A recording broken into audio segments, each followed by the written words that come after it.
I think Absinthe is a good one for that one. Oh yeah, any synth with a randomize button on it is good for that. I feel like synths that don't have a randomize button on them are dumb. I feel like every synth should have one. Yes. I guess, wait, does Serum have one? Please. I guess not. I don't know. Well, Serum's not dumb. I actually just had Steve Duda on the podcast. Oh, sweet. Massive has a randomize button.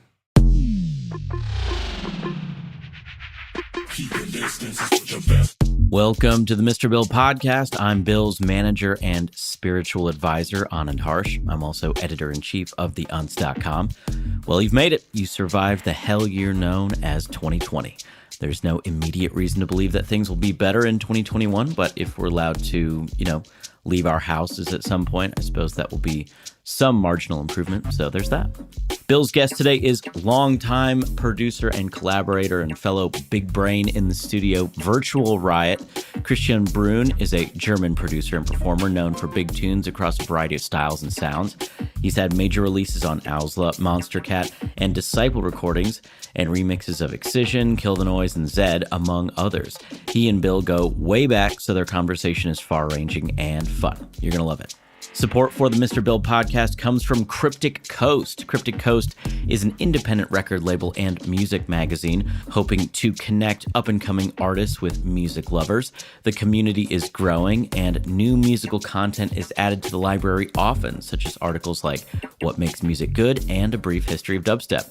They have recently launched a clothing line for anyone who wishes to support the brand. This includes sleek streetwear designs that will help you look more fashionable for the new year.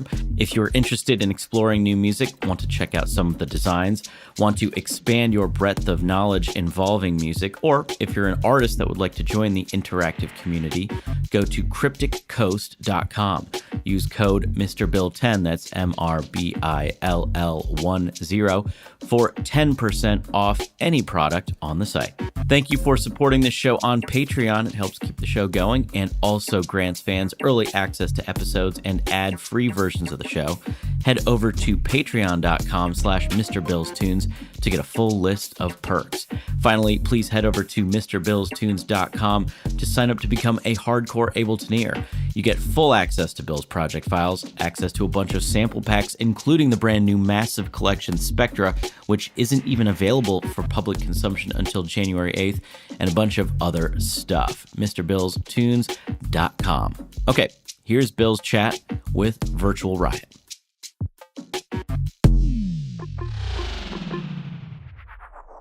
Hey, you're listening to the Mr. Bill podcast. Hey, you're listening to the Mr. Bill podcast. Hey, you are listening to the Mr. Bill podcast. Hey, you're listening to the Mr. Bill podcast. Hey, you're listening to the Mr. Bill podcast. Hey, you're listening to the Mr. Bill podcast. Hey, you're listening to the Mr. Bill podcast. Hey, you're listening to the Mr. Bill podcast. Hey, you're listening to the Mr. Bill podcast. Hey,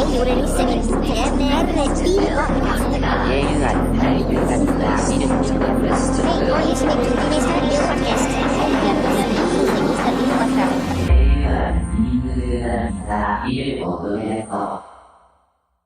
I am now recording.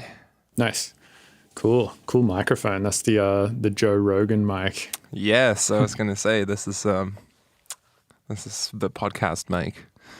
Yeah, what is it? The Shure SM5B? SM7B, SM5B, yeah, something like that. Right. Yeah, I feel like that's the standard go-to for podcasts these days, and also like probably recording vocals a lot of the time, right? Oh, it's Sonny's favorite vocal mic, he told me. It's a good mic, yeah. Every time I've ever heard recordings come out of it, it always sounds pretty nice. Sweet. I think it really just depends like what you're plugging it into though, right? Like the preamp seems to have a lot to do with it. Yeah, I've only ever started using like a Universal Audio Apollo now that I moved into this new studio here, and I've never used like Universal Audio stuff before.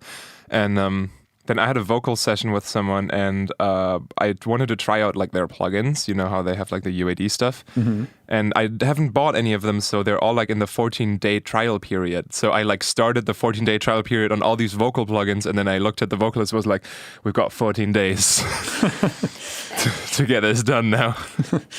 Are they good? I tried I really liked the Waves API 2500 emulation, so I tried the UAD one, and it was pretty nice. but maybe I just like the compressor in general. I might get the rack version of that eventually if I ever wanted some hardware stuff. I haven't tried any of the other stuff yet. Like everyone was always telling me like, oh yeah, the UAD stuff. But then I was always like, oh, but what if I'm on the road and I don't want to bring like a little Apollo thing with me everywhere I go? So I never like committed to it yet. But I've been spending more and more time in this one studio space here now, and maybe I'll have a look into it. Yeah, nice. Is you're still in LA, right? Yeah. I don't know. You haven't been to my spot. I'm in the arts district, but it's like the studio here that I have here at Lemon Tree is like, oh, you've been here before. I've been there, we hung out here before. I'm in a different room now. The one that's across from the bathroom. Blood Pub used to be in here before, and then he moved out, and they gave me this room sort of as part of the publishing deal with Ausla as well. And from here, it's like, Dylan's place is around the corner. Yeah, nice. Oh, he moved, though, I think. He went to Vancouver. Oh, did he already? Oh, yeah, he told me he was going to. Right. That's a cool area, though. It's like kind of industrial, but it's like still cool. Yeah, you can be as loud as you want at any time of day and time of night. There's the big gray building where all like, I think Iron Maiden's guitarist or drummer or something has a studio in there too. There's like lots of rock and band music coming out of that building at all times. Yeah, nice. Do you like having the studio away from home, or do you prefer to work at home? I do. I don't mind working at home, but my wife does. If I do, because like the place we live in is just one big studio loft, sort of like one big studio apartment. It's just one big room, so either I work on headphones or she hears it, and then if it's like 8 hours of the same bass loop in a row or something, then I can understand how it can drive it a little crazy. But then again, also this is like 5 minutes, like a scooter ride from home, so I can just pop in here for 2 hours and then come back home. And it's kind of also structured it a little bit better, like whereas before I was always like basically on and off my laptop all day, every 5 minutes, very erratic, very difficult to like make plans around. And then and she likes it a lot more as well if I'm just like, okay, I'll be in the studio from like 2 p.m. to 8 p.m. and then I'm home, and then it's like not music for the rest of the day. Yeah, but, do you find it like other things pretty easy to just like turn on music writing and just be like, all right, I'm writing music now, and then write music for X amount of hours and then just like turn it off and be like, all right, I'm not writing music anymore? The writing thing, like the creative part, is a little more difficult. That can be like I'll be going to bed at 3 a.m. and then I'll be like, fuck, I need to record this melody right now or I'll forget it or something. And then I'll get up and I'll be on the computer for 2 more hours or something. And then that I'll just sometimes just have to be like, okay, I need to let this out now or something. But if it's something like a studio session where, for example, now I started doing this vocal sample pack with Leah, where with Leah Culver, where we'd have like, oh yeah, let's meet here at this hour and start recording vocal samples and something, then that's like more of a, okay, this is what you need to do. This is not very like creative. That's super easy to just do on a schedule. Right. It's kind of just like labor or whatever, rather than sort of like creative work. Yeah. It was still fun because we had to like, I wanted to make like a vocal sample pack, and we were just like, how do we go about this? So I just started to like write down single words or like little phrases, little like verses that rhyme, and then we just have to like figure out, okay, how can we record this in what melodies? We just like make it up on the spot. But it was really fun, just like making a little sheet of sketches for lyrics. Also just like random words like that we would record and then turn it into like a cool robot Siri voice. Like exiting the simulation. Yeah, right. Yeah, I've never made a vocal sample pack before. I just made a new sample pack called Spectra. I think I gave you like a very early version of it. I'll check it out. Yeah, it's finally finished now. It's not out yet, but it's like 1,500 sounds. But pretty much like the way I made it was just like went through all of my old files and just like rendered everything out that I thought sounded cool. Yeah, that's my process for the heavy bass design ones, pretty much, because there's just so many unfinished project files. Right, yeah, you just go through it, and just salvage it for parts and kind of sell it that way, so you're not wasting your work time. Because it's always a shame, right, when you invest like hundreds of hours into like many whips that just don't get finished, and it's just like kind of sitting there wasting away, like not doing anything. It's like somebody might as well make use of it, whether it's just the sound design or whether or not you turn them into collabs or whatever. Sometimes I wish that like already in the moment where I decided like, oh, I don't want to work on this anymore, I would at least stem it out as something and have it in an easily accessible place, because I'll have like so many little started ideas that I'll forget about half of them. And then if I go through all my project files, I'll literally just search for .als and then just go through the date and of all project files on my computer and just open whichever ones I'm like, I have no idea what this file name even means. And then sometimes there's something in there where I'm like, why did I abandon this? This is actually kind of cool. Move it over into the maybe for the album folder or something. Nice. Are you working on an album? I've been for like this entire year, sort of, and I wanted to get it done this year, but then Corona-induced depression sort of prevented that. Oh, yeah. And also this like idea that I want to start this side project that is like on the go now, Still Kids, with like future bassy, more poppy stuff, like less dubsteppy, and I'm still seeing where it goes. I don't know if I just started it because of like the discrepancy between fans, where it's like if I do a melodic thing on Virtual Riot, it's like where's the rhythm, and then if I do a rhythm thing, where's the melodic stuff? So I was like, oh, if I split it up between two aliases, maybe that's gonna solve the problem. But it's more like, oh, now I have 2 Twitters and 2 Instagrams to take care of, and one's already a bunch. So that's the part I'm not so stoked about there. Is the name Still Kids, is that like pertaining to like we remain children, like we're still kids? Or is it like still kids as in like stillbirth, like dead children? No. No, it's like the nostalgia of like, like we are still kids. Not growing up, yeah. Gotcha. Okay, it's funny because like, well, it's not really funny, but like the first few times you told me that name, I was like, oh, that's pretty edgy. Oh no. I never thought about it that way. Damn it. Yeah, I had this song for like this first future bass EP that still came out under Virtual Riot, and there was a song in there called Still Kids that I just started like an instrumental like that, but it had that title, and then I gave it to the singer from a university, and she wrote the lyrics around the title Still Kids, and she made it all about nostalgia and about not growing up and everything. And I was like, oh damn, nice. I love it when that happens, when it's just like that, because sometimes the title for a fully instrumental song can just be like loosely associated. And then her making the lyrics all about that and really nailing it. I was like, oh, okay, great. Now you've themed it properly. Yeah, I kind of feel like the name of songs for instrumental songs is usually always just completely arbitrary for me, at least. Like I write a song and it's usually called like, I don't know, Weird Project 7.als or something. And then at the end, when I'm finished with it, I'm like, oh shit, I should give it a name. And I'm like, oh, I don't know, convoluted. I know. That's where I'm at right now as well. Like, and I remember very fondly when I was like, I don't know, 12, 13, 14, when I just started, I was like so much more hyped about the names, and I'd just be like, oh, what if I name the song this? And then I just write the song around it. And then eventually this changed into like, oh, I really don't care about the title anymore. I've just started like a text file some years ago where it's just cool sounding words or something that like a friend said that sounded interesting. And then this is just the go-to song name library if I can't come up with something. Right. My favorite non-song name kind of thing that anyone has ever made is do you know the guys Oh yeah. Yeah. They have a song that's just called Skrillex 4. Oh yes. So good. I remember that. Oh, we used to hang out with them in when I lived in on North Bronson in Hollywood. I saw them a couple of times there. They were really cool. Oh, they're LA based too? I don't know if they still are. Probably. Yeah, I always wanted to name like unnecessarily long song titles for something EDM-y. I guess Scary Monsters and Ice Sprites kind of does that, where like Under Oath with like their song names, like It's Dangerous Business Just Going Out Your Front Door or something. Like, yeah, right. Like a whole sort of phrase. There's like a, what's that? Like Parkway Drive, smoke 'em if you got 'em or whatever. Yeah, exactly.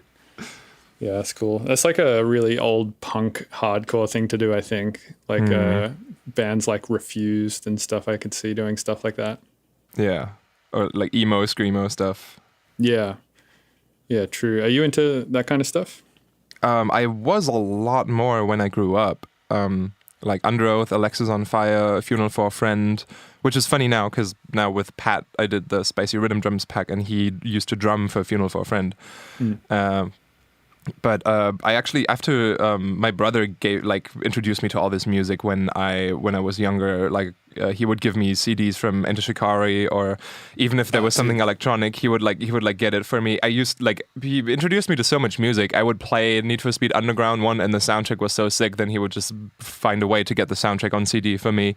Or I'd be like, oh, I like this one song from the soundtrack, and it would be like The Prodigy, so he would give me like 2 The Prodigy albums to listen to. And there was like a lot of influence there from my brother, and then slowly going from, because it started with my parents with like progressive metal and progressive rock, like Dream Theater, Pain of Salvation, but also Genesis, Yes, Gentle Giant, Boxbeard, Supertramp, and then my brother was the more edgy stuff with emo and screamo, and then from there through bands like Enter Shikari or The Prodigy, it would start to become a little more electronic. Yeah, Enter Shikari is so sick. I saw them like lots of times when they came through Germany. I've probably seen them like 8 or 9 times. It was so good.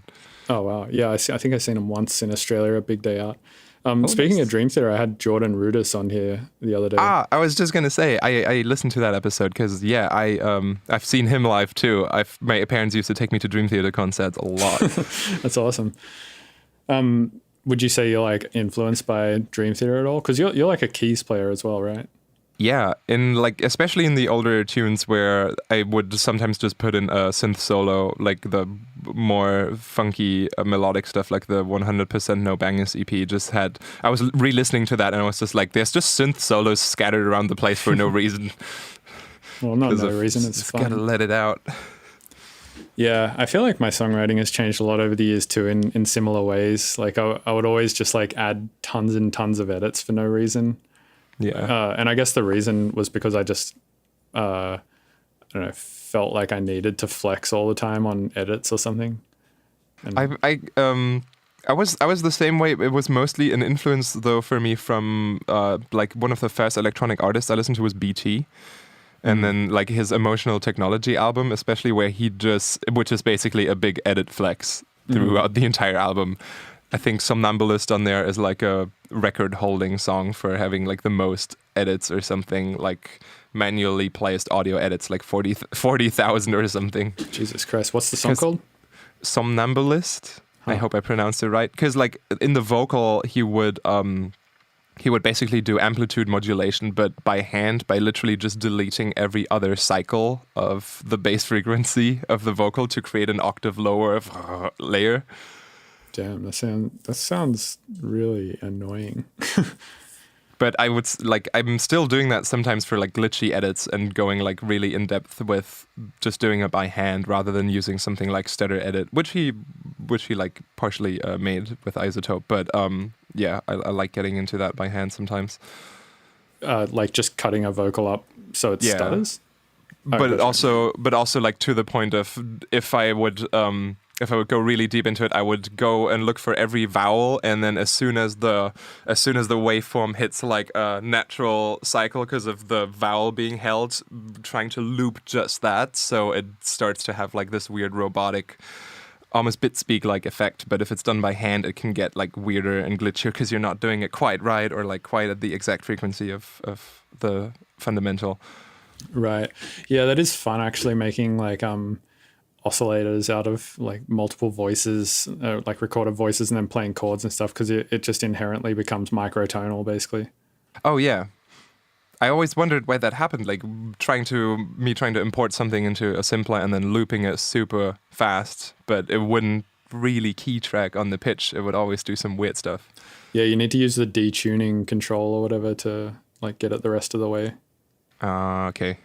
This has just become really nerdy super quickly. I'm so sorry. I'm sure that's probably what people are going to expect from this. By the way, thanks for coming on. I know that it's like sometimes been tricky to get you to come on. Oh yeah, no worries. I love how it has taken both of our managers to finally get us together in the studio to record this. Yeah, I think it's because Deadmau5 was just on, and now your manager was like, okay, this is a good look now. Yeah. Whereas before they were like, yeah. I keep telling them like about you and about like the stuff you do or how much I love your music, and then if they come up to me and be like, oh, you should be on the Mr. Bill podcast, and then I'm just like, I've been telling you. Yeah. Management is kind of weird. I mean, I understand it. Like at some point they just want to be careful to like play all the cards right. Cause it's sort of like the music industry is just a big fucking game of poker face, right? Where it's like everyone's just, when you like look at really what it is that everyone is doing, like people like you and I, we're just sitting in a room making tunes. It's like not that important, but I mean, it is important, but it's not that like, it's not as sensationalized as it gets made out to be on the front end, I guess. And then you just have all these managers trying to like be very careful about how to sensationalize it and like only let out certain bits of information and withhold a lot of things. And yeah, I don't know. I think I've been really enjoying the side of the live shows too, though. I have to admit I do enjoy the attention a lot. And then when Corona struck, it was that just falling away from the weekends was also like a big hit into plunge into depression very quickly. Can I tell you my little DJ sob story that like kicked off Corona depression for me? Oh yeah, of course.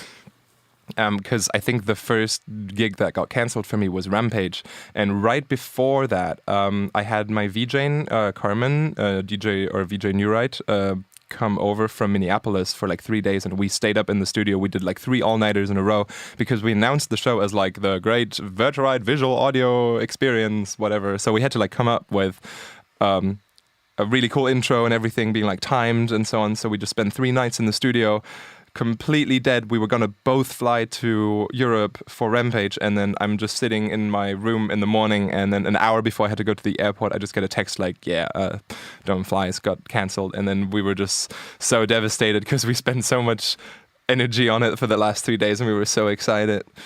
Damn. And then just all the infos came in with like, okay, this is all also cancelled too. Damn, well, at least it's like good to go or ready to go for when shows go back.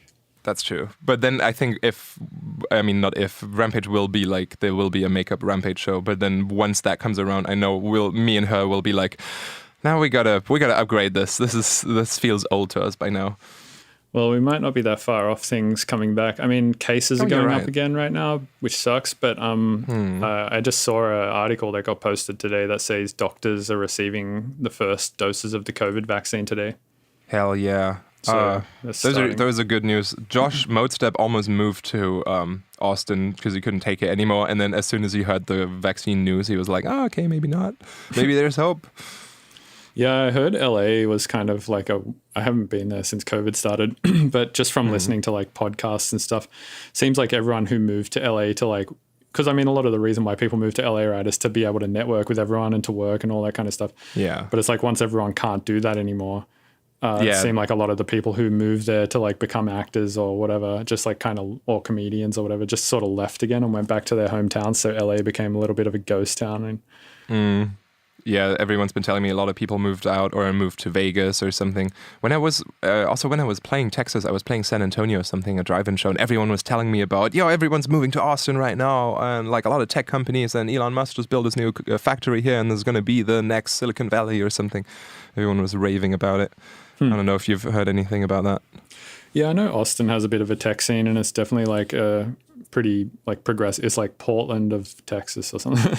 Oh, I see. Portland of the South. I really enjoy Portland every time I went there for shows. Have you not been to Austin?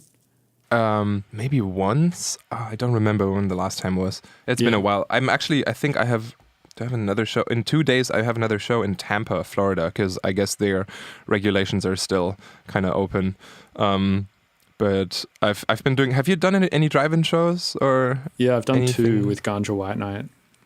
How did they go? How did they go? How was that? They were good. So the first one was in Wisconsin, and so there's this thing. Do you know about micro-COVIDs? No, what's that? Okay, so there's this website called microcovid.org, and you can input like a circumstance, like a set of conditions where you say it's like micromorts. Exactly like micromorts, but for COVID. Okay. So it's like a 1 in a million chance that you'll get COVID. Yeah. And you just work it out by like, different cities and whatnot, and the different circumstances, like what mask you were wearing versus what mask they were wearing, and all this kind of stuff. And it turned out the most micro-COVIDs incurred on the way there was actually just waiting in Minneapolis airport. Oh, I can see that. Because my flight was delayed for a few hours, so I think I incurred like 350 to 500 micro-COVIDs sitting there, which is like a 350 to 500 in a million chance of getting COVID, which is still decent odds, but you don't want to, I guess, make a habit of incurring that many. I'd like to know the difference between like a Southwest flight where the middle seats are empty and then an American Airlines flight where they just pack it.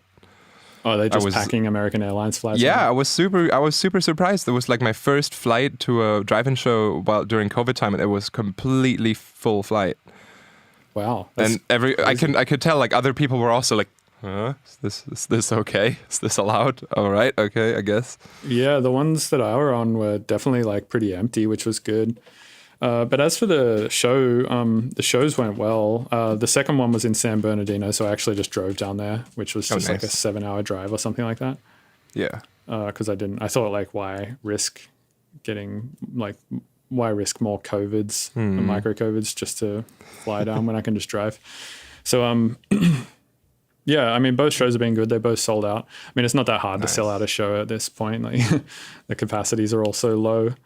We had a show in, I think, was it Riverside? Or it was like halfway towards San Bernardino. Insomniac did a Halloween show that was like Night of the Raving Dead or something. Oh, was it at the National Orange Event Center or whatever? No, it wasn't in San Bernardino. Like I've played in that one before, like the airport hangar kind of vibe.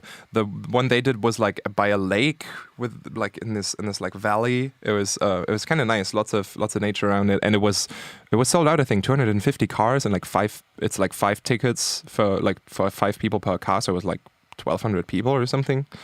That was quite a lot, but they did a good job with like security walking around the place all the time, telling everyone to stay within their groups. Or at some of the drive-in shows, they would have it so that it would be a parking lot, but every other spot would be empty, so you could leave your car with your crew and be in the empty spot, but you would be automatically boxed in by other cars, so no chance to mingle with other groups.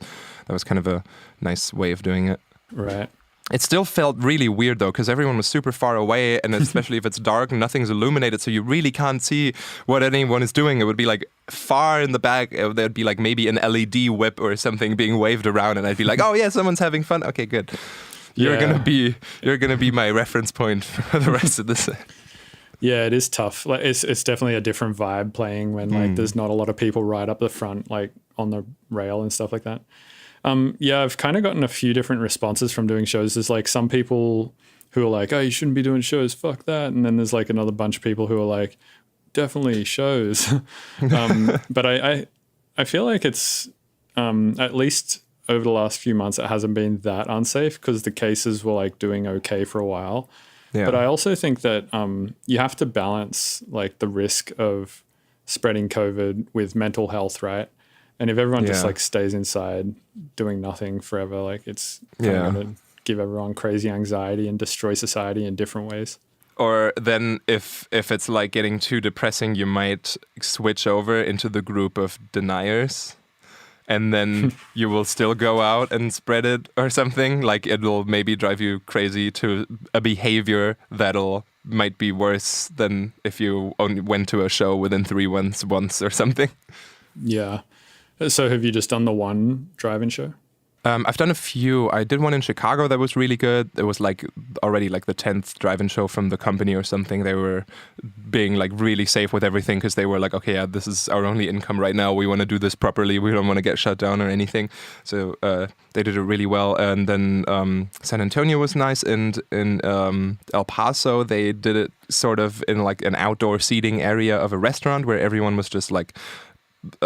supposed to stay at their tables, which worked pretty well, but that was like really small, maybe like 100 people or something. But I also have to, maybe that's a little selfish, but I was also like, okay, I just need a reason to get out of the city for once. And just see some other people, because it was, I don't know, it was maybe just this like cycle of flying out on the weekends that suddenly stopped, and it was giving my life more of a rhythm than I thought. It wasn't just the rhythm of like, what you might think of like, oh, partying on the weekend, and then suddenly that's not a thing anymore, and oh, now I got to party by myself at home every weekend or something to make up for it. But it was more that it was actually structuring my day quite nicely, where like, since I'm usually a pretty lazy person, it was kind of forcing me to get out of bed, especially like on the weekends to get my flights. And then if there was another, like I never missed a flight. Like if it's sort of this God hand of, oh yeah, you have to get out of bed now, or you're gonna miss your flight and you'll be stuck in the city, then I will get up and I will at a healthy hour rather than staying in my bed until 3 p.m. or something. And this was a good rhythm that I could work with. And then also coming back during the week, it would be kind of like, okay, now you're here during the week and you can't work on the weekends because you're playing shows and it's hard to work on the airplanes. So now during the week, it's getting to work time and being in the studio and being productive. So it was giving me this nice rhythm that then suddenly just was thrown out of the window. And then I would go to bed at 6 a.m, wake up at 3 p.m, didn't know what day it was. So I found out about this term the other day. It's called like stick people and carrot people. Have you heard of this before? Like, are you a stick or a carrot person? No, please elaborate. Okay, so it's like what drives you to do work? Is it like a carrot, like a reward, or is it a stick, like a punishment? And what I've noticed is like what drives me to work is a stick, right? It's not like I don't work for rewards. I work so I don't get punished. Yeah. And I was finding with the shows on the weekend kind of thing, the reason I would work so hard during the week is because I didn't want to like play a set that I didn't feel good about on the weekend. Yes. And I didn't want to like play a set that was like not the best I could do kind of thing, because I wanted people to be like as impressed as possible, sort of thing. So like, so you're in your mind, you're holding your own stick. Exactly. You kind of, I mean, but not really, right? Like it's the show is the stick and like people's reaction. But it's your expectation of yourself performing at the show of like, oh, I want this to be good. I want to I suppose so, yeah. If I didn't give a shit about it, then like. It couldn't possibly be a thing that I was like punishing myself over. Yeah. No, I can totally see that. I think I'm the same way a lot because with like the carrot, I will be eating the carrot all the time if there is one, sort of. Right. Just instead of working, I will find a way to just eat the carrot and not work. Oh, yeah, right. Like give yourself the reward without doing the work kind of thing. Yeah. Like you'll figure out a way to circumvent the work. Yeah, then that's where like all my effort will go. Unless the effort, maybe I can trick myself into like, oh, the effort required is to do some work or something. But it can't feel like this in my brain. Right. Yeah, one thing the stopping of shows did that really kind of teach me though is like how important deadlines are. So like the show thing every weekend was kind of like a deadline every week, right? So it's like you have to meet like a certain thing every week, and I think that's the kind of rhythm you were talking about that I also kind of had happening. And yeah, when you remove that sort of deadline and you just sort of have this open-ended like I can do it whenever type attitude, and it's just like life moves at this incredibly like slow leisurely pace, then it can get a little bit like, and especially if you're a type of person who derives a lot of their self-worth from their work, like, you know, the quality of your work and the quantity of your work and stuff like that, then it can get pretty depressing pretty quick. Yeah, if that slowly like slows down and exactly there's less for you to feed off of. It reminds me a little bit also of like the pressure of school and doing homework, where I would always wait with that until like the last possible moment, and then with deadlines, even if it's for something like music, it still has the same feeling of pressure. But then if it's music, it's like it's not homework. It's something I want to do. Why am I putting it off? But I do need this sort of framework of until this day or something. And then sometimes it'll be like Rossi being like, okay, you should have handed this tune in by yesterday or something, or the sample pack. And then I'm like, damn it. But then I'll do it in a day and I'll actually be happy with it. And then I'll be like, wow, look at what you did in a day. Imagine you would have worked on this for a week or something at the same pace. Yeah, sometimes it doesn't work that way, right? It's like, because it's there's something, I always forget the name of it, but it's like some not a fallacy, but like a kind of like a rule, like a golden rule, and that is that as much resources as you assign to a thing is as much resources as that thing will take to do. So a good example of this is in like civil engineering, where like if a city assigns like $1 million to build a bridge, well, the bridge is going to cost $1 million to build, right? But if they only assigned $500,000 to build this bridge, well, the bridge would still get built, but it would only have eaten up $500,000. And I feel like it's the same kind of thing with work. It's like if you assign yourself 1 week to do a bunch of work, like you're just going to take the whole week to do it, whether or not it takes you a week to do it or not. Or if it takes you more than a week to do it, you're still going to get it done in a week. if you assign that amount of like time resource to doing it. But time budget allocation. Exactly. Interesting. That's an interesting thought. I like that idea. Yeah. Yeah, so I find quite often I try to do that, but it's just hard to like assign yourself a certain amount of time to do something when you know the consequence of not doing it is just like nothing. The consequence of like not finishing a tune and it getting uploaded to Beatport is like not the end of the world. Like if it happens next week or the week after or even next month or whatever, it's like, who gives a shit? I also do still have like as one of the driving forces a little bit of just general anxiety of, oh, I should keep this up. What if I run out of money? Oh my God, the future. Which can be it can be unhealthy, but it can also be like a bit of a driving force for you to get up and work and do something. For YouTube? No, for me, the underlying anxiety of, I should be making money. I can't sit on my ass. What about the future? Right. Maybe it's like almost like guilt, but guilt can be a really driving force. Just like, look at yourself. Don't sit here on your ass. You should be productive.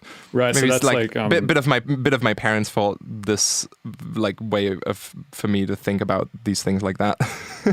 Yeah. So that's kind of like a punishment-driven stuff, right? Because it's like, right. Now we're back at the the reason why you're like driving yourself to work is so you don't get punished in the future. I would say kind of similar. Like I was actually talking to Joel about this. He says like one thing he does is he likes to put himself he likes to keep his costs extremely high. Like his house mortgage payments are extremely high. He has like a car that's just like costing him like thousands and thousands of dollars a month just to own, because like I think he's paying taxes on it or whatever. And then he has like tons and tons of like visual content being produced all the time and all of this kind of stuff. So his costs are incredibly high.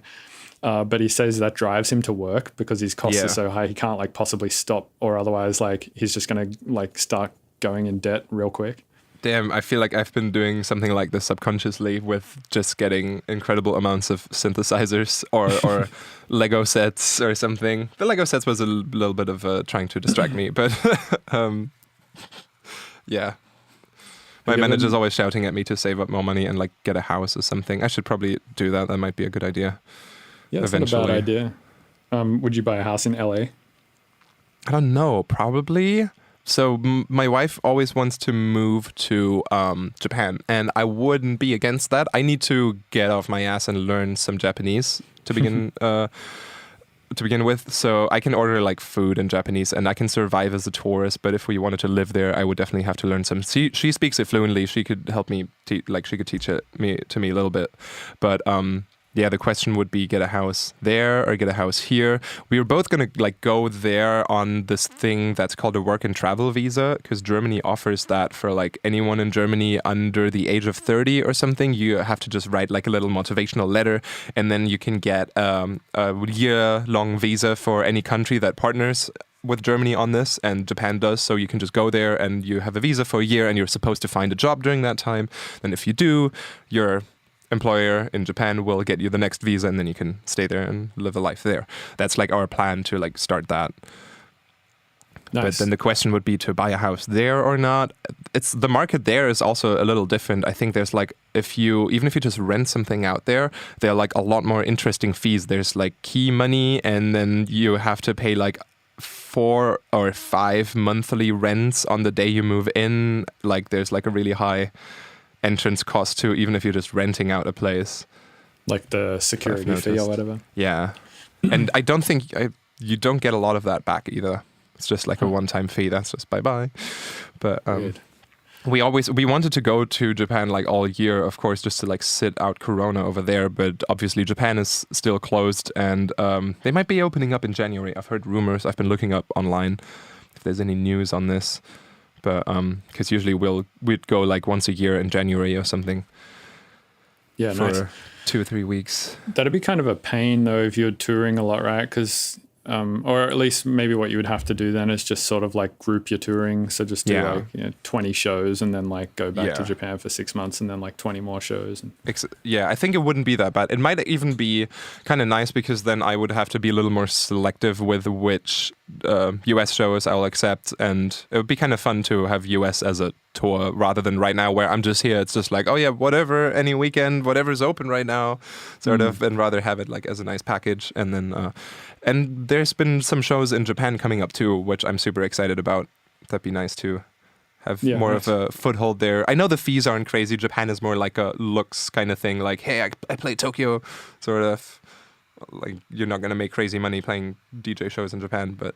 Right. Yeah, I've never been offered a show there. They have like a pretty cool IDM scene there. Like there's a few artists from there that I've heard that are pretty cool IDM artists. Oh, nice. What kind of synths have you been buying? I have a Polybrute on my wish list for Christmas. And I have a Matrix Brute here. I think I'll just put the Polybrute under it. And then I want to run that stuff through some effects. I got the... what's the company? Dreadbox? Dreadbox Hypnosis. Oh, the ones that... do they make... is that by Polyend? Oh, no, that's something else. I know what you mean. That's a different looking thing. The Dreadbox Hypnosis is an effect box that just has a really nice flanger, delay, and spring reverb. And especially the flanger sounds really cool. I also have a Moog 1, and then running just the Moog 1 through just like a really basic pluck through this flanger sounds like the main bass from Gesaffelstein Pursuit, like the intro. It just immediately with this flanger, it's the flanger makes that sound. Nice. It's so sick.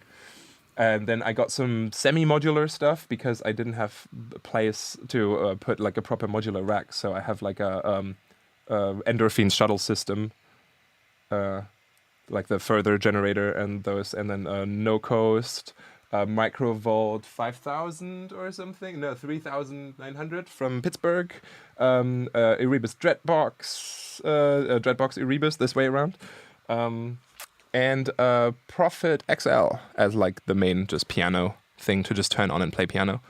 Nice, awesome. What was the like drive for starting to get into hardware? To make the studio look a little more lively, and then I've always like we had some modular stuff at university. Like we got into that a little bit during that time. We'd have someone from Schneider's Laden, which is like a big modular shop in Berlin, come over to a university and just bring tons of modular gear, just set it up for a couple of days, and then do like a little. Almost like a course with us, but it would only be like for the producers at the university. There'd be like maybe 5 people in the room. It was like not a very university lesson kind of vibe. It was just hanging out and this guy telling us about the hardware. And then for the rest of the 3 days, we'd just jam.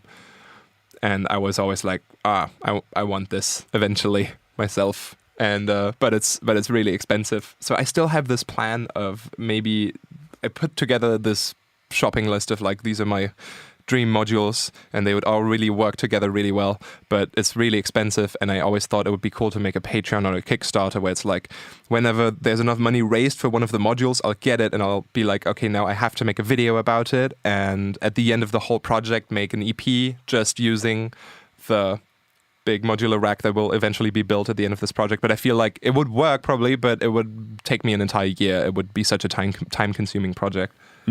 Yeah, true. I actually just sold off tons of my modular stuff. I found that I just wasn't really using it a lot. It was sort of just sitting there. Are you still, did you sell everything? Are you still selling some? What you got? Yeah, I do have a couple of things still, actually. I think I have like, let's see. Let me check my Reverb shop. I just ordered something on Reverb last night as well. I found someone was selling a Game Changer motor synth. Yeah, Reverb's a great place to buy and sell stuff, actually. So I have a 2 HP 3-to-1, which is just like you put in 3 signals and then can kind of randomly throw out one or the other.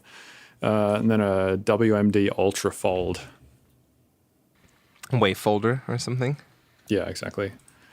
But yeah, I kind of sold off everything else. And then I actually just got these 2 little tip-top happy ending racks and just like mounted them into my desk. And then I just have kind of like it's sort of just like a little outboard area now. So it's like Morphogene, which is a sampler, and then QPass, which is a filter, and then, you know, some other stuff like a distortion and whatnot. So nice. I can just sort of like send signals quickly out of live into here and then back into live. And yes, that's something I was trying to maybe make, because I have unused rack space on this table here too, and the first modular thing I ever built was kind of a small rack, but the main reason, like the main thing about it, was that it had like an in and an out, and then I would just want to run other stuff through it and mess with that, like use audio to FM an oscillator, or just get like weird resonators in there and use it as like an external effect thing.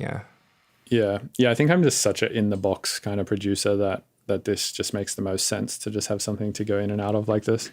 I know, me too. Most of the time I can get really lost in just like, I also got a little OP1. I can just get lost in just working with that, and then it's like just sometimes it's just nice and refreshing to not look at a laptop screen, but still make nerdy music. And I do enjoy menu diving too.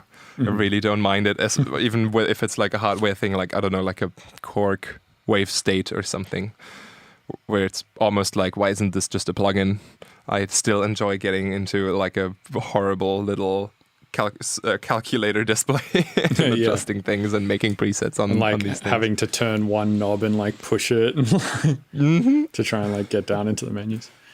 I also got a little the Arturia what's a KeyStep Pro, because it has 4 sequencers in it now with like CV out and gate out for all of the sequences, and I have, I think, exactly 4 semi-modular synths, so I can run them all at the same time. I haven't locked myself in yet to do that, but on the topic of like running something through Outboard for effects, I also got a bunch of effect pedals, like guitar pedals, but they're all grain-based and pitch-based, and I've been just chaining them in a row. And if you just turn them all on and play anything through it, it just turns into bubbly, grainy, blissful noise. Yeah, nice. Kind of like granular flocks. This new granular synth I've been playing with. Tell me more about the publishing deal. I know we've talked about it before, but I still don't like understand how it works, or like why like what it is. I've never, like, outside of you, I've never heard of this term before. Yeah, I think I'm the only other artist next to, I don't know who else is on this publishing, or which other producers. I think maybe Blood Pop was or something. But I think there's some vocalists as well. And then if I'm looking for some vocalists for a song, then I'll like hit up whoever my contact for this publishing was for on at Ausla, and they'll send me like SoundCloud playlists of like, hey, we've got these vocalists we're working with. Maybe these are like their demos. If there's someone you want to work with there, then we can hit them up. Or they're like, it's basically just really good for making contacts or connections. I think when we first got the deal as well, Rossi just asked me to like, hey, just make a list of people you would want to work with. Like, it doesn't matter who, just make a list. Like, write down Katy Perry or whatever. And I wrote down like Aaron Gillespie from Under Oath or something. And then they were like, oh yeah, we actually got a connection to him here with, I don't know if it was through the publishing or not. And then we made a song together, which isn't out yet. But it helps like for that and for writing sessions. And then I guess also to make it easier if I work with Sunny for like the whole back end of sync deals for whatever songs we make or whatever. How does your production with Sunny work? We've been just working on like lots of stuff for other people. We're also working on like stuff together, but I don't ever know when that's going to be finished or how long that's going to take. I spent some time with him at Rick Rubin's studio in Malibu. He has like this garden house on his front lawn that you can, I guess, rent out. And Sonny was just having sessions there where he's like working on some other people's new albums, and then I would just come over and play piano. There'd be like lots of other musicians just hanging out there. It just all felt like a really nice organic jam session. I think Tony Royster Jr. was doing some drums. I didn't know of him before I saw him there, but I looked him up. He's super insane. dope. Yeah, he's a great drummer. Yeah, and then I'd play like piano, and there'd be like some guitarists, and we'd just like jam all day and write a song recorded. There'd be like a technician or two making sure, like one on Pro Tools recording, another one taking care of cables and everything. And then at 4 a.m. or something, Sway Lee came over and recorded vocals on it. And that was really sick, till like 8 or 10 in. No respect for any sleep cycles or something. We'd sleep for like maybe 2 hours. But it was just super cool. I don't know where those songs are going to end up, but then through the publishing, I know that I will be fine. And if something comes out, I will get my royalty split or something. I guess that's like the main thing it's for. Besides me getting the studio space here to work in. That's awesome. Yeah, that sounds fun. Yeah, so we've been just making lots of pop music, basically. Right. So is Sonny now mostly working on other people's stuff? Is that kind of his main deal these days? Yeah, I think he also has like 1 or 2 albums that are sound pretty much done, but he'll hold off with the release or think of like, every time I meet him, it was like a whiteboard with like the plan of, these are the list of songs and then these are the names for the albums. And the next time I would come over 2 weeks later, it would all be crossed out and it would be 4 EPs with completely different titles. So maybe he's also like waiting for Corona to be over a little bit, because it's like if you now put out like an album or even 2, it would be like you can't tour it. So you might want to wait until you can or something. Yeah, now's the time to put out all the down-tempo weird stuff, I think. Yeah. Because it's when everyone's sitting at home. Yeah, listening. I've been enjoying all the cool experimental stuff or something that's been coming out. I've been really enjoying actually the melodic rhythm wave. Oh yeah, like the Ulysses label thing, the Halcyon or Halcyon. Oh yeah. So there's really cool stuff coming out there that's like also like future rhythm weirdness. And then who else? Chime started his own label called Rushdown or something, with more like less yoinky rhythm but more melodic dubstep. But the lines are kind of blurry there, and because of like them both using the same new crazy sound design techniques. But I've been really enjoying it. It's been a fresh wind. Phonon as well, his kind of stuff. Yeah, I feel like this kind of always happens, right? It's like music goes in general, especially in the dubstep and just the experimental and kind of like edgy electronic music world. Music, like it always goes incredibly like aggressive and like hard, and then there's like this big wave of like cool melodic stuff that comes along. Like for instance, the last time this happened, it was sort of like the Skrillex thing happened, and then Flume came along.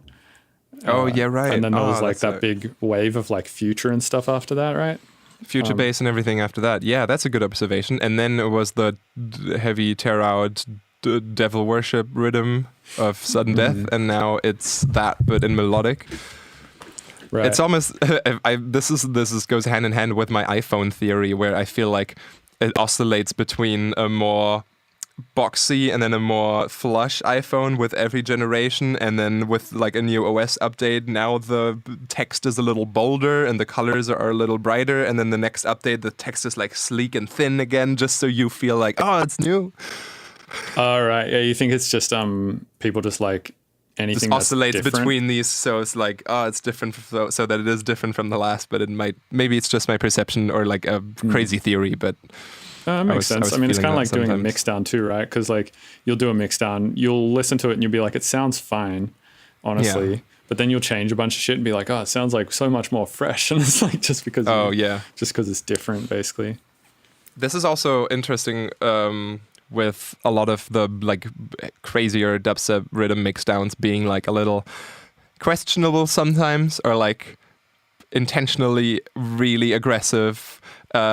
And like nothing like a Zomboy mixdown, let's say, but then especially in a live context, if you just listen to Zomboy tunes for an hour or Space Laces tunes, not saying their mixdowns are absolutely amazing, but if it's only their exact mixdown for an hour, it can get a little tiring for the ears, or you'll get really used to it. So if it's just like a big variation in mixdowns as well, like playing a Zomboy tune, but then playing like a really shitty mixdown tune that's still fun or something, has a lot of sub, but is just suddenly really aggressive in the mids and really harsh, something that like Josh would never do, then it's just way more refreshing and you get way more surprised throughout the whole set. Totally, yeah. I think it's this same as like art, right? If you just do art all in like black and white, it can sometimes get a little bit bland. But then if you start adding like very contrasting colors, it can pique the interest again.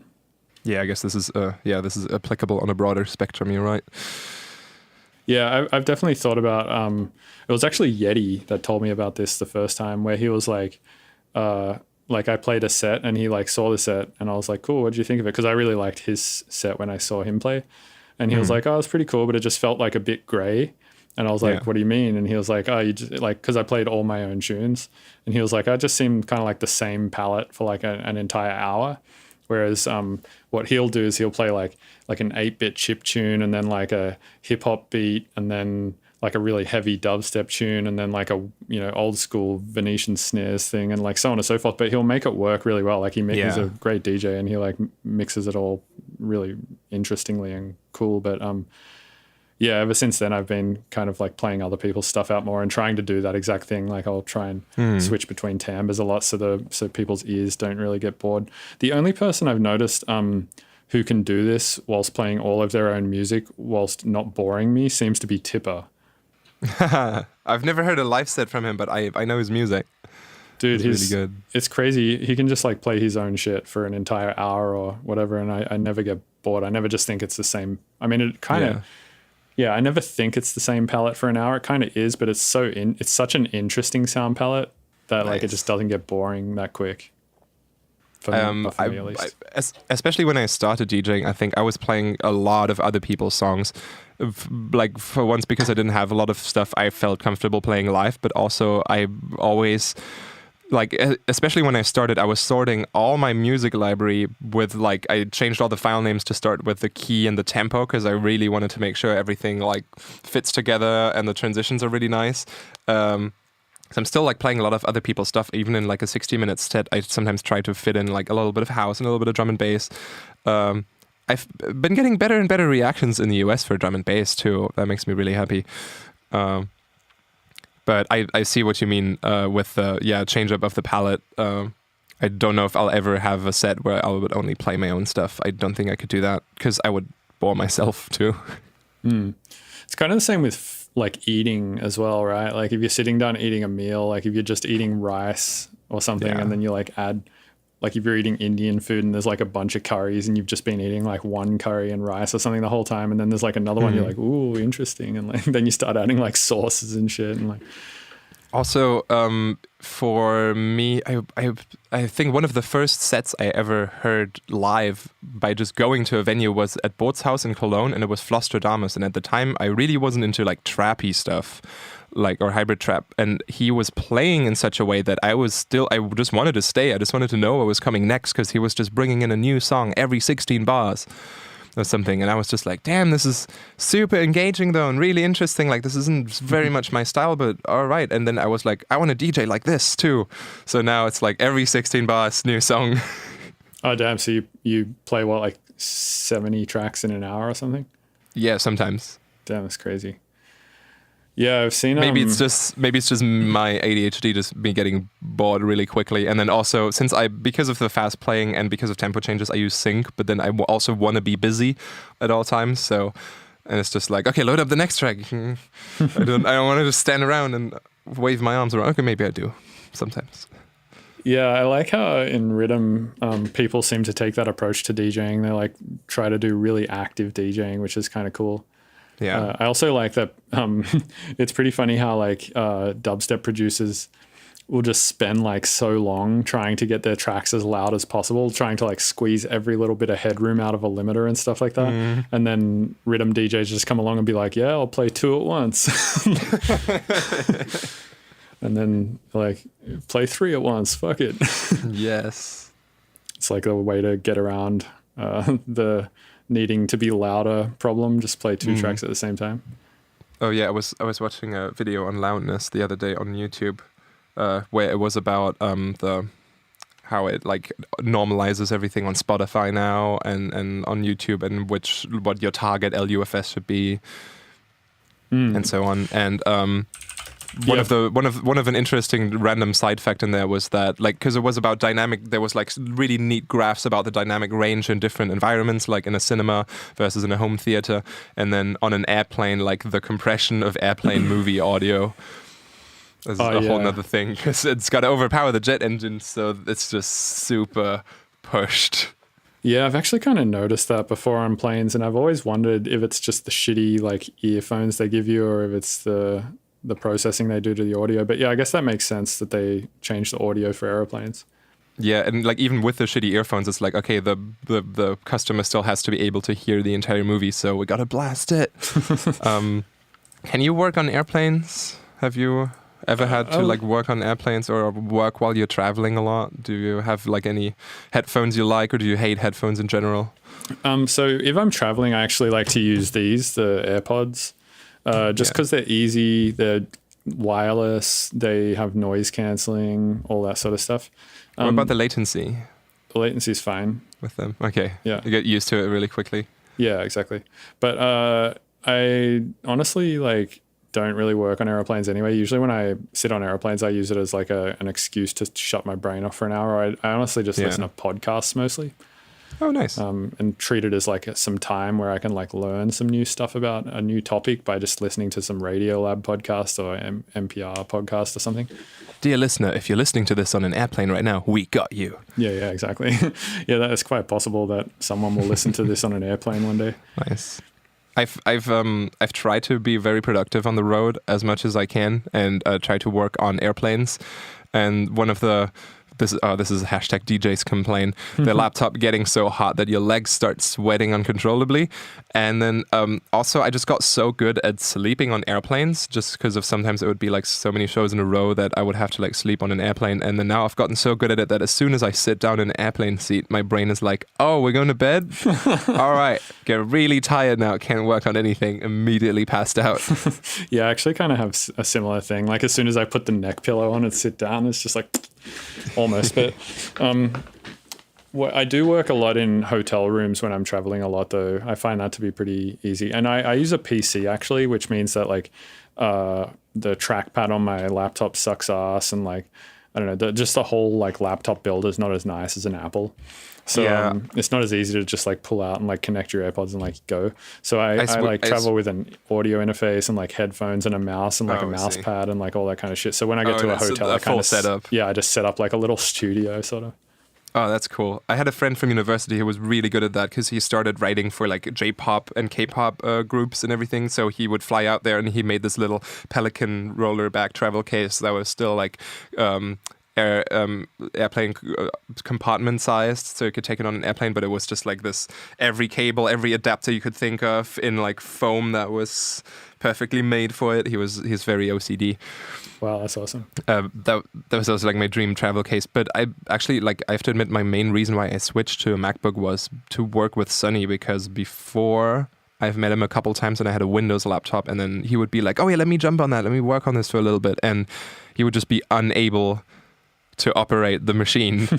I can totally get it if I go on, even if it's just another person's tower PC, my brain just has to get used and needs a few days to just get used to like a new keyboard and a new mouse. And if it's a laptop I've never been on, the trackpad is just gonna be really frustrating for at least a couple of hours before you really got used to it. So I was just like, okay. And then I think 3 days or something before I had like a proper session with him, someone sat on my Windows laptop and broke the screen. So I was like, this is the sign.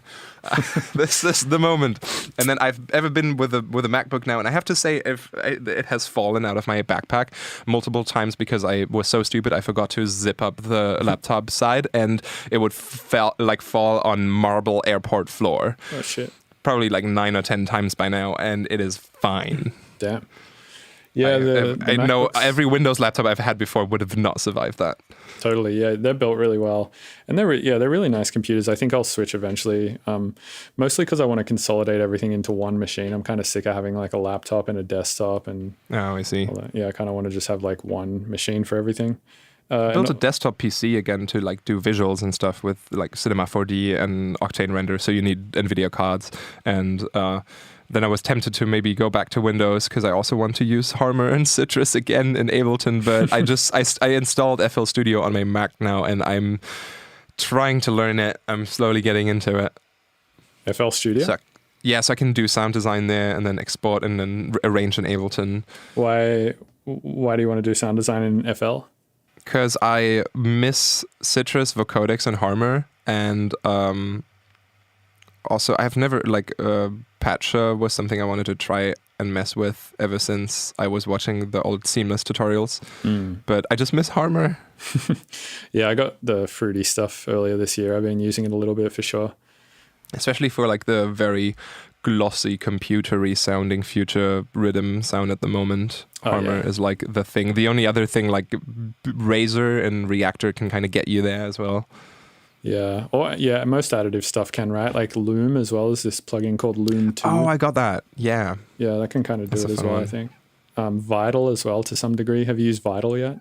Oh, yeah. I got that. I was really surprised. It's pretty fun. The text-to-speech is cool, and I do like the warp modes, like some of the like random harmonics or random amplitude for random harmonics, just to create weird, glossy randomness. Good filters. Yeah, I was very surprised that came out of nowhere. Yeah. Well, not out of nowhere. The guy's been working on it for 3 years. Oh, yeah, true. Yeah, but it's cool that he made it free. It's like a model I've never seen before, which is really interesting, where the synth is free and then there's like preset packs and whatnot in the synth that people can buy. Speaking of which, anyone listening should buy my presets because it means I get money. Have you made many sounds with Vital yet? Not that much. I need to have like a sound design session and just export some stuff out of it. I've been going more towards working with audio as well, where I would I guess also just because of how much I've been doing sample packs now, I would really split it up between like a session where I'm only making sounds and export them into my own folders, and then if I do songwriting, I would use those as a go-to instead of trying to make all the sounds from scratch in the project file. Yeah, I feel that. I kind of like do the same thing a little bit as well. Render a lot of stuff to audio. I go through phases though. Sometimes I'll try and leave everything in MIDI just because I'm like, it forces me to have to like be a little bit more intentional, I guess. Like when everything's in audio, I can just like stretch, cut, reverse like to my heart's content, and it's like almost a crutch, I feel like, for getting around problems. Oh, I see what you mean. Like it'll sometimes just be like, oh yeah, this sounds good. This isn't exactly what I wanted, but I will leave it like this. Exactly, yeah. Rather than like actually fighting for the result that you want. Yeah. And I realized I always did this subconsciously, but I would do if I had like an idea for, let's say, a drop, I would draw it out in just init massives or init serums. If it's like a bass note, I would just play a root note. And if it was a chord fill, I'd just play it all with like init sounds. And then once that's like written out as a phrase idea, then go in and edit all the sounds to where I wanted it to be. That has been like a nice approach for me to get exactly what I was thinking of without getting stuck on the first sound and then forgetting what the entire rest of the phrase was as well. Just because my brain, I know my brain will be like, oh yeah, we just forgot everything because you spent an hour on this one yoink on the kick. Yeah, I feel like when you do that as well, like when you sort of have an idea and then execute that idea, it feels like you have a little bit more ownership over the song rather than if you just sort of make things that just so happened out of like happenstance and like accidents and coincidences and whatnot. Yeah. Then all of a sudden you're like, I don't know, this doesn't really feel like mine, but also I did it, I guess. There can be I've also had it the other way around almost, where for a while, I don't know, maybe I was just so into it with my head that everything I made intentionally was always like, oh yeah, this is how I imagined it, and then it wasn't as exciting anymore. And if there was this little bit of happy accident randomness of, oh, I didn't think of this, but this is cool, it was triggering more of an excitement within me to keep working for some reason. So I was just trying to find ways or plugins that would give me this experience a lot more and have like intentional randomness, or good synths that have a randomize everything button and then just have a session of just going through that and saving good results or something. Yeah, totally. I think Absinthe is a good one for that one. Oh yeah, any synth with a randomize button on it is good for that. I feel like synths that don't have a randomize button on them are dumb. I feel like every synth should have one. Yes. I guess, wait, does Serum have one? Guess not. I don't know. Well, Serum's not dumb. I actually just had Steve Duda on the podcast. Oh, sweet. Massive has a randomize button. Oh yeah. That, a lot of people there's didn't know a about. great trick with Massive. You basically like draw a long MIDI clip and then put a big pitch bend in the MIDI clip. And then you just keep hitting randomize and it just like constantly will spit out different rises. Oh, that's interesting. Yeah. Nice. It's like a good cheap way to to get a ton of rises. And eventually you hit something good. And you can sort of automate the process with IAC drivers. Like if you send MIDI out of Ableton and back in, you can kind of have MIDI to trigger that randomize button. You can just sort of leave it sitting there on record for as long as you want. Oh, nice. This reminds me of this idea that I had of a project file. And if it was a rhythm song, it would be kind of easy to do because the whole layout of it would be pretty simple. But basically a project file that uses this a lot for every single sound and even for the drum kit, where like the drum kit is Twister Tools Polyplex or something. So at the beginning of the song, if you just start the project file, it just gives you a fresh drum kit. It'll randomize the risers. The intro melody could even be like, if there's like an intro ARP or something, it could be 128 MIDI clips and it randomly selects one. And then it also randomizes the sound for it. So basically every time you play the song, it's a new song. And then it's just the rhythm generator project file, and you just export it 5 times in a row, and it should be 5 different songs, kind of. Wait, you made this in Ableton? No, I want to. I made the idea. I have it all like written down and how I would have to do it, but I haven't sat down and done it actually. And this would just be like an ALS? Yeah. Nice. Yeah, that makes sense.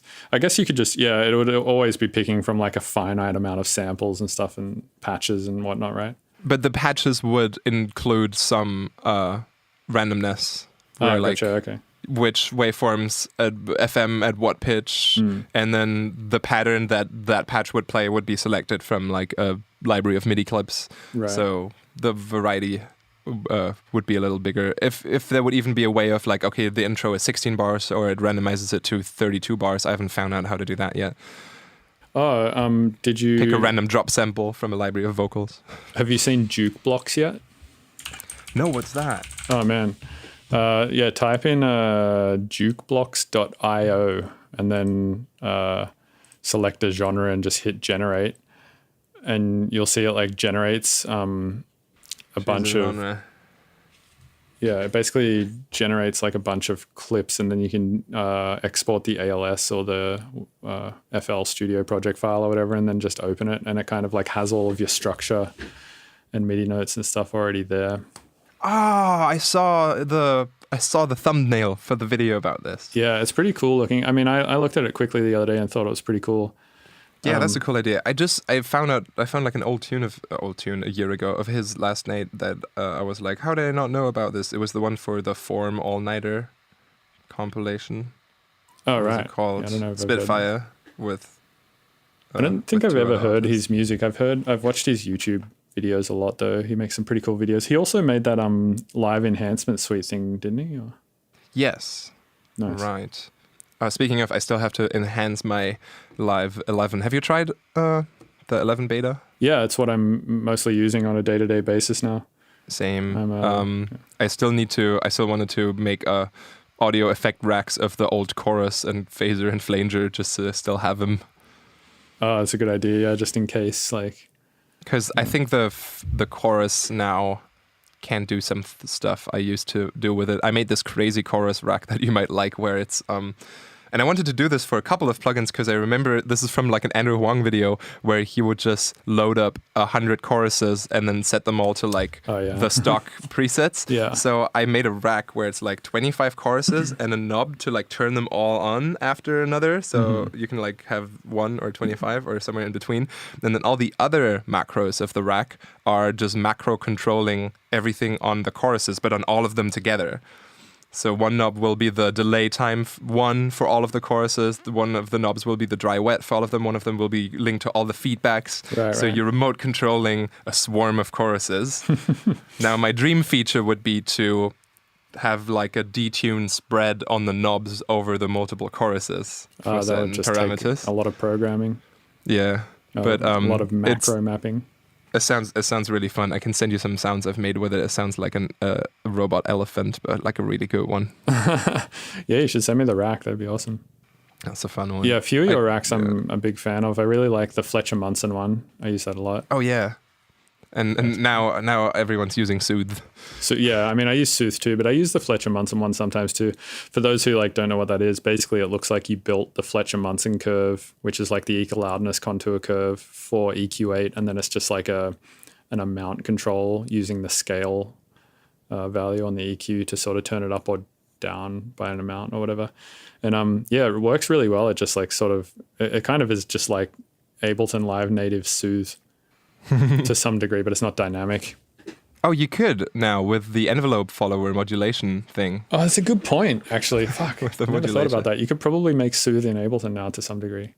Yeah. Oh, the different you would points need- of that EQ linking to the envelope follower, but have that react to audio from only that area as well. Yeah, you would need Then to. you're building your own dynamic Pro Q3 sort of. Yeah, could be worth it. I mean, save people a couple of $100. If I mean, collectively, like let's say Pro Q3 is what, $100 or something. If 100 people downloaded this and used it in place of Pro Q3 and Soothe, you've just like saved people collectively like thousands of dollars. True. Nice. I wanted to do some like racks actually maybe and sell them, but then I also don't know where to sell them because Splice doesn't do racks. Oh, sell them on like Gumroad or something.